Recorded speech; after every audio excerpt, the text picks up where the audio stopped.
Hello and welcome back. Welcome back to David's Garage. Today, it's a special day. I'll be showing you guys how to properly polish paint.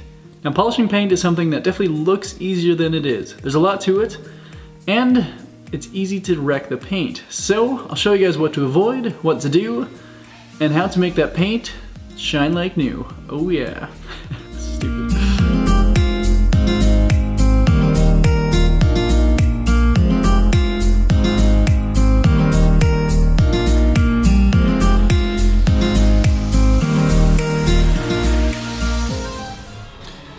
To show you guys the basics, I figure I may as well polish this 1974 to 76 BMW 2002 trunk lid. You can tell it's a 74 to 76 because the emblem is on the trunk lid. Very important stuff. First step is of course cleaning it, and then I will get out the polisher. Now you can see it is heavily oxidized as well as being covered in dust. But there is actually a little bit of a reflection. So this paint actually should come out good. Red is kind of one of those colors that when it oxidizes, it does look really bad. Before polishing, there's a few very important things to do. First off, you want to clean everything. This is very, very important. Make sure you have a clean work area as well. You can even wet the floor if necessary to avoid tracking up dust when you're walking around. But whatever you polish needs to be very, very clean. Obviously, mud and small stuffed animals need to be removed. However, less obvious is like fly poop and small spots of sap. These need to be removed by a clay bar or with chemicals. But you do not want to get these stuck in the polishing pad because they will ruin your polishing finish.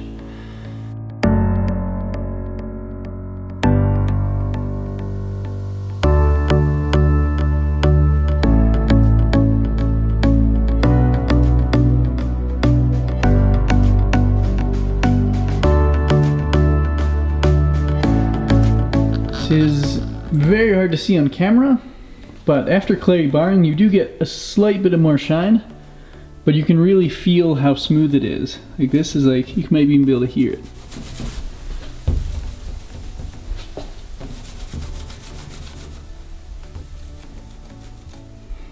Like the paint is very soft and the clay bar does get rid of all, well, maybe not all, but it gets rid of a lot of imperfections that you really can't see otherwise. So if you have something this dirty and like this, yeah, kind of degraded, then it is best to just clay bar the entire panel.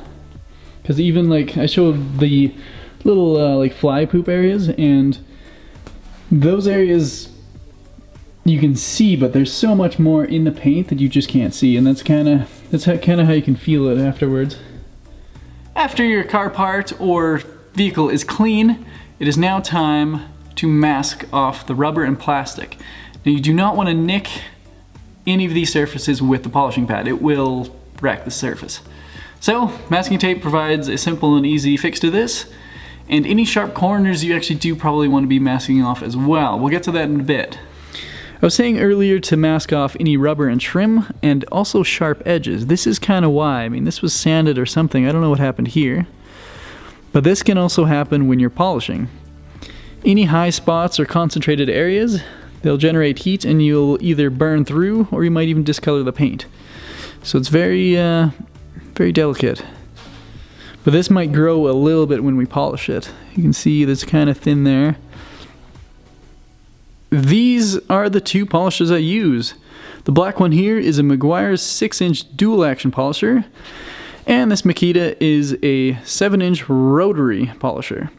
Now the main difference of course is the rotary versus dual action. What this means is rotary, this just spins, and the dual action actually oscillates.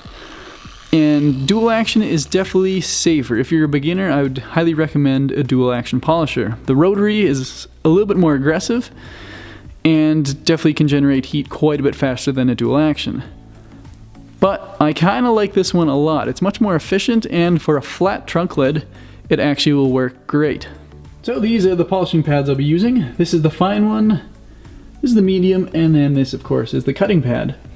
Now I've actually used these a bunch, but they are totally fine to keep using as long as they are kept clean. This is very important. And you'll notice with the cutting pad, basically the holes are much bigger. It's a much grittier pad, and then yeah, the finer you go, basically the finer the foam is. Now, one important thing to remember is if you drop one of these, or you drop a microfiber, you can't use it again until it is fully cleaned. They pick up so much stuff, just the fine fibers, they pick up everything, and then yeah, of course that will end up in your paint, which you don't want. With the polishing pads, you'll notice it's yellow, white, and black for fine, medium, and cutting. Now this is not always the case, it just depends on the manufacturer, and they seem to just use random colors. So the best bet is to look at how fine the foam is, and of course, just remember the packaging when you open them, of course. Now the best way to think of polish is kind of like sandpaper. I mean, when you're polishing, you are taking off a very, very small layer of paint. And your polish is kind of the grit of sandpaper. Your medium cut and cutting polish are like the grittiest polish. They take off paint quite quickly and you do have to be careful. It's actually best when you start polishing to kind of go with a medium or almost a finishing polish and just see how the paint reacts and see if that, you know, that's what you're looking for. And of course your medium polish is your medium, kind of, yeah, your entry-level polish. It's usually safe to use if you're, especially if you have a faded trunk lid like I'm going to be working on. And then your final polish is usually called finishing polish, or it'll be high gloss, like swirl remover or something like that. And this will be used with your finest pad as well. And this usually makes the nicest finish. Now there is a trick to this, and I'll show you it later, but basically you go as slow as possible, kind of. You want to go a certain speed, but you want to go slow with the finishing. That actually eliminates swirls. It's a great little trick. But yeah, this is the polish I use. It is Menzerna. It's made in Germany, and it's kind of like your entry-level polish, so just a little cheaper than if you buy the smaller cans. So we have a medium cut polish. It's 2,400, and then we have an intensive polish. Just says universal polish. This is the medium polish I was talking about. Very safe to use. And then the super finish, which is your high gloss swirl remover. Which is, yeah, it's perfect. Perfect for creating a deep gloss. But it's very true, like this is the polish you want to do your finish. And you kinda, depending how faded your vehicle is, you do want to go with a finishing polish, and you do want to go in several stages. And well, the trunk lid I'm working on is pretty much your worst case scenario. And yeah, I'll be going through all three and showing you guys what to do. So, let's get into it. The clay barring is done, and now the trunk lid is ready to polish. So, just to put the polishing pad on, you can use these little plastic tools. For the rotary, it's very important that you want it centered. So, you can usually eyeball it, but this actually, then it's perfect. And yeah, just press it on, that's fine. So obviously you want to remove this. But for the polishing, I'm going to use the medium pad, and then I'm actually going to use the cutting polish. And what I do for the first time, it's called priming the pad. And basically you want to kind of have an even spread along all this. You don't really want any dry spots. I usually do this by hand. Just make sure your hands are super clean before, and then kind of just spread it along. Yeah, you don't want any of the higher spots to be dry. So once your pad is primed, this is clean, you are ready to go. What I normally do is kind of just dab it a little bit. And I usually work in like a, like a 1.5 by 1.5 foot square section, but I'll probably go kind of all over the place. But yeah, you want to start out slow. If you go too fast, you'll spread the polish all over. But yeah, I'll just go for a bit.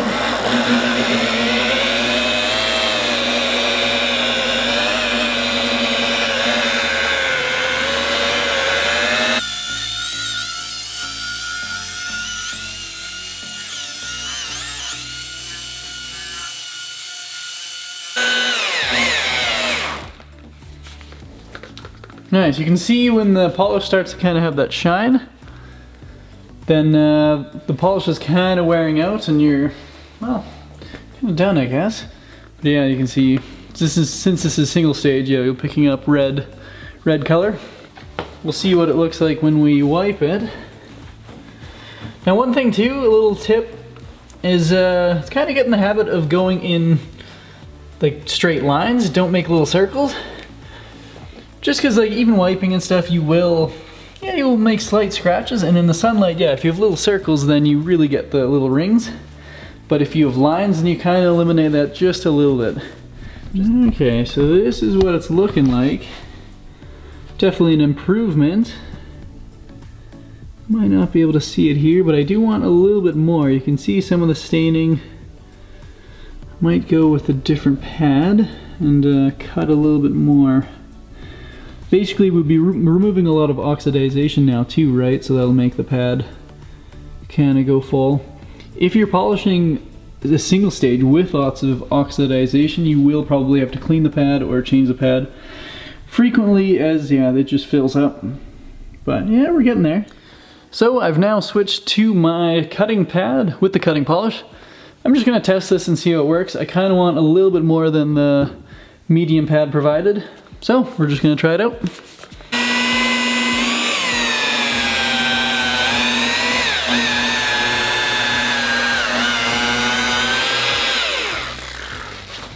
Just finished up with the cutting pad with the cutting polish, and this is kind of what I'm looking for. You can see in the medium, it might be hard to pick up, but around here you can still see it needed a little bit more to be cut off. And then where the cutting pad actually took it down to where I want it to go. Of course, you don't want to take off more paint than you have to. It's really important to leave as much paint as possible. Like, the point of polishing is to preserve the paint. And if you're going for a show car or something, a lot of those guys do block sand the cars. And then they're going for the show finish, but if you have a daily driver, you don't want to be taking that much paint off. You really want to be just taking the minor imperfections. And to make maximum shine, I mean, it is the smallest scratches seem to make the biggest difference when it comes to shine. Tons of little small scratches seem to ruin the image. But that's kind of what we're going for. I'm going to go over this with the cutting pad and then go over the rest of it. So you only actually have to prime the pad in the first iteration, then you just put a little bit of polish. That might have been too much, we'll see.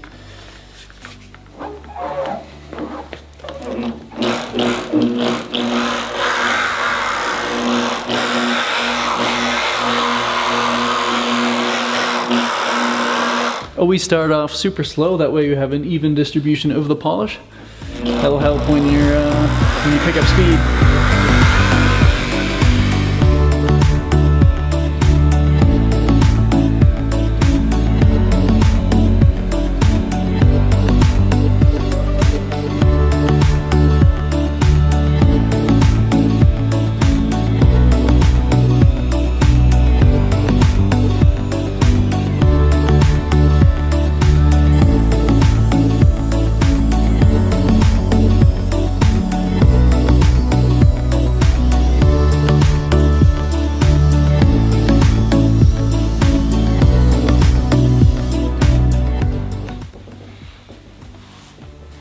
Alright, so I'm back with my medium pad and now medium polish. I'm going to go over the whole thing, and you'll notice how I'm moving kind of slowly, but I'm not staying in the same spot. When you're polishing, you build up actually a lot of heat, and you really want to keep moving and kind of keep the heat relatively even. Like, if you can feel the panel, that's not warm to the touch or anything, but it is, you do generate heat. And that's another thing to remember if you're polishing like a plastic bumper or something, or even aluminum or carbon fiber, the metal and like your back absorbs heat differently. So plastic and stuff doesn't disperse heat the same as metal. So that's why if you're polishing plastic, you actually have to be really slow and really careful, because that's much easier to burn through the paint. And even like what I mean by burn through, you can actually eat through the paint faster, or you actually heat up the paint so much that it will discolor. And unfortunately that is permanent. There's nothing you can do about it. But so I got my medium pad and I'll just go over the whole thing again. This time I'm gonna go probably bigger sections. I don't really have to go as slow either. Speed will be up a little bit more, and half of this.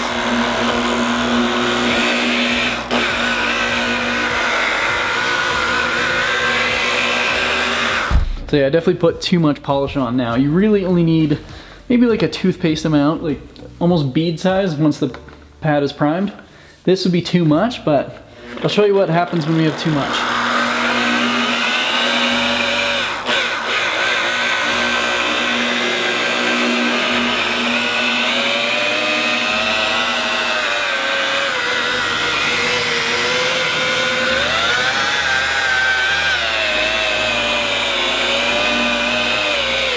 perfect. You see this? This is what happens when you have too much polish. This is exactly what I was kind of hoping what would happen for the demonstration. You have just too much polish, and then you can see too the pad is actually filling up. But what you can do is you can kind of dab with the microfiber and clean it out, and kind of keep going. It you know, get rid of most of the polish in here.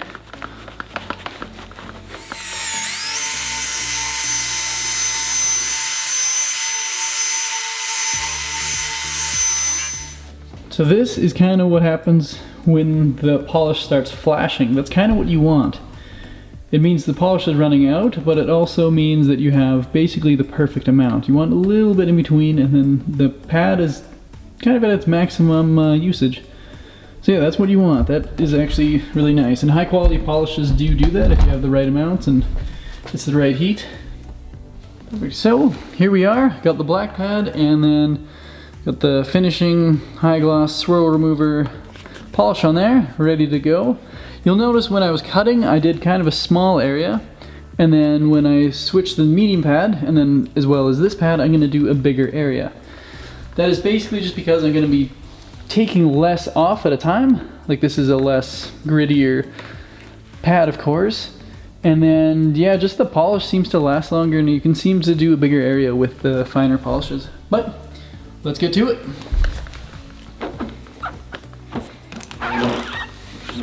Yeah, nice and slow, of course, and yeah, just start off.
Yeah, this is a big difference.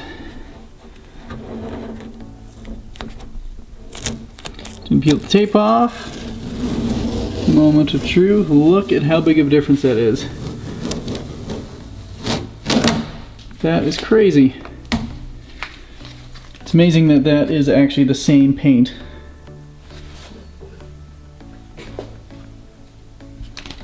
And this is clean, mind you, too, right? Like, it isn't it's not covered in dust or anything, it's just that faded. So I hope you guys learned something. I'm going to quickly wax this, and I'll show you a little bit on that as well. Nice. Yeah, so you're done polishing, and it is looking pretty darn good. Now what you want to do for the final step is to apply some wax. This will protect the shiny finish, and will provide a small layer in between, so you have protection against dirt, dust, and of course UV rays. Now there's two main different kinds of wax. Basically there's carnauba, like a pure natural wax, and then there's synthetic wax. And if people argue between both of them, but I prefer like a natural wax. It does provide a deeper shine. However, it doesn't last as long as a synthetic wax. So if you are daily driving your car, a synthetic wax is definitely the way to go. But in a car show, or if you want your deepest, glossiest shine, carnauba wax or natural wax is definitely the way to go. So let's do it. For the wax, I'll be using a Mother's Pure Carnauba wax. This seems to work good. I haven't really compared it against tons of others, but I'm yeah, fairly happy with it. So what you want to do is you want to go in like straight lines, just like what we did with polishing. And yeah, when you're getting in the habit of wiping it too, you want to go in these straight lines, and you just want an even layer of wax across the whole thing. Definitely don't want too much on, but yeah, you can't be too generous with it.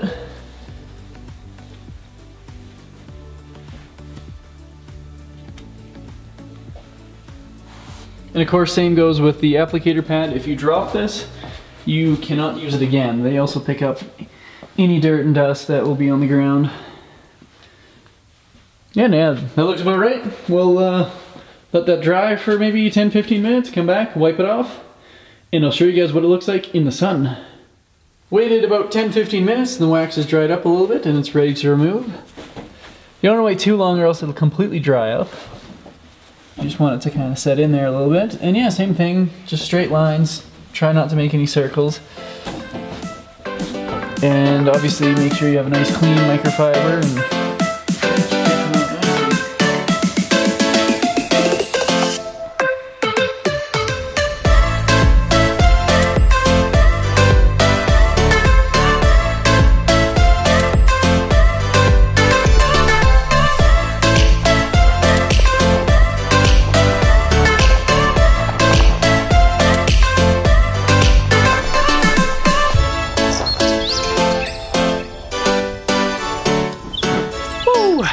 oh, it's looking pretty good.